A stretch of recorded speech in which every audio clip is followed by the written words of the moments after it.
I'm a nasty girl, nasty, I'm a nasty girl. Hello, if you're someone who is entering or re-entering the dating world, these following things I wanted to talk about that maybe you should considering. If you feel rusty when it comes to dating, right? Like I wanted to just bring to your awareness things that you should or should not do when you approach and how you approach dating in general. So number one, if you listen to a lot of like dating coaches who recommend you to be completely not yourself, to be completely out of alignment of who you are, but who you need to become and be in order for like the opposite sex or the same sex, like the person that you might want to go on a date with, like be interested in you. Okay, so if someone is telling you to be not yourself, like no bueno, don't listen to that. Okay, because if you're not being yourself and you're gonna attract someone who is attracted to that facade version of you, and then trust me, this relationship is not gonna be long lasting and there will be a lot of clashes, because the moment you reveal your true personality, this person will feel like, oh my god, who are you,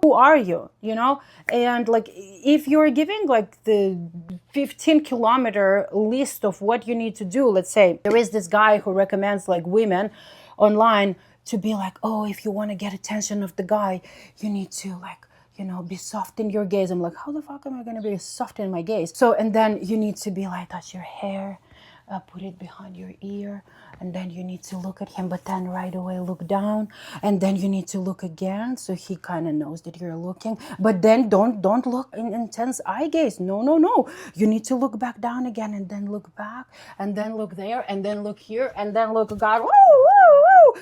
Like there is a whole alarm going on in the eyes. I'm like, I'm already confused and exhausted of how many eye gazes I need to make, and how, like, at which degree I need to make those eye gazes so they don't look aggressive from my end, or so they look soft and feminine and like, oh, seriously, like I am already exhausted, like trying to remember all those rules. Excuse me, but no. If I like a guy, I will look at him the way I want to look. And if he doesn't like the way I look at him, well, good for him. It's not my guy. Simple. And then also, guys, like I wanted to say, like when you are already going on a date, and I hope that you did your due diligence before going like physically with that person on a date, that you have like a little bit of a conversation with that person. So before you go out with them, you know, you will know that it's not going to be completely like waste of time, right? So try to not agree to go out on a date with every single person who's asking you out. Like try to understand, like, do I want to go out with that person? Does that person seem interesting to me, like in texting or in like phone call or in video call, you know? Like, because remember that it is your time, it is your energy, that you don't want to just spend like to just anybody. You need to understand the value of your time and the value of your precious energy. Okay? And then number 3 is, oh no, that's still number 2 with like a little bit of deviation.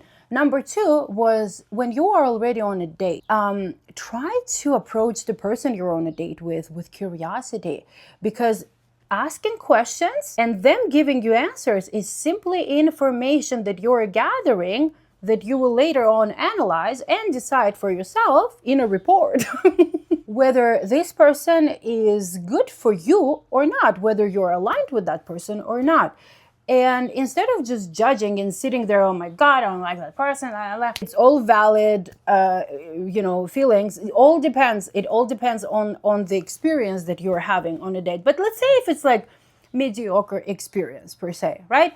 And you already kind of know that I don't feel like it, but still, you know, the conversation is flowing, the person is good, that person seems like a good person, a kind person, but you already know that romantically you kind of I don't think so, because our values are misaligned, our goals are misaligned, our vision for the future is misaligned, our purpose and mission doesn't have to be the same, but like completely out of sync, you know, like it's basically you're speaking 2 different languages, but the person is still kind. So try to have fun with that person, in terms of not that kind of fun, different kind of fun, just fun with the process. And everything they say, everything they do is just information. So approach everything with curiosity.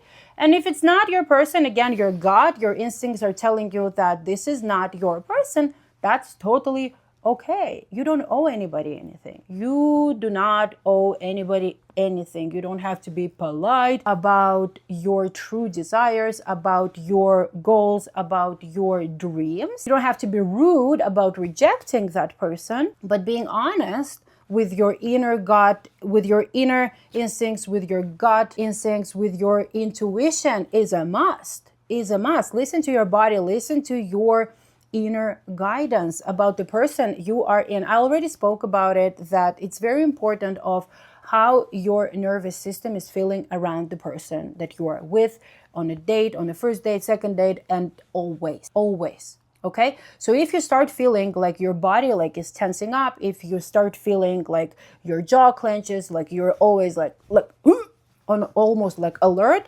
this is the time, if you're still on a date, to be like, I'm sorry, I don't feel like this date is vibing, so I am gonna leave. You know, it took me a while to actually give myself permission in just saying, you know what, it was nice meeting you, but this is not a good date, or I'm not vibing, we are not vibing, and it is obvious, like, because I have to carry conversation, and I have zero interest in being the only one who is interested in carrying a conversation or getting to know you while you are being ignorant or rude or impolite or just very passive, you know.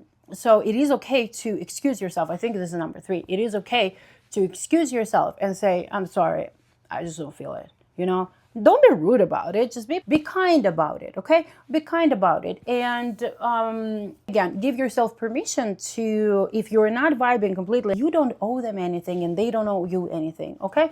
So just know that it is okay to not stay until the very end of meal course or the dessert or whatever.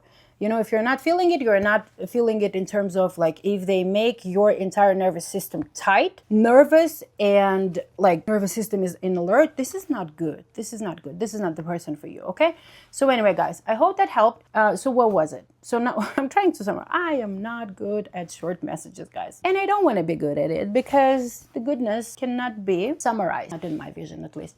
Anyway, guys, I hope you are safe. I hope you are happy. I hope you know that you are incredibly beautiful, magical, worthy. You are enough the way that you are, and always be yourself. Always be yourself, and the right person will find you or you will find them. Okay? Don't try to fit in the mold that was not created for you. Okay? Because the person of your non-existent shape is looking for you, but you're sitting in that mold trying to fit in and hurt yourself in the process, okay? So anyway, guys, I love you and happy re-entering or entering the dating world. It is an interesting experience for sure, but you got this. You are beautiful, you are worthy, you are enough, and you deserve happiness.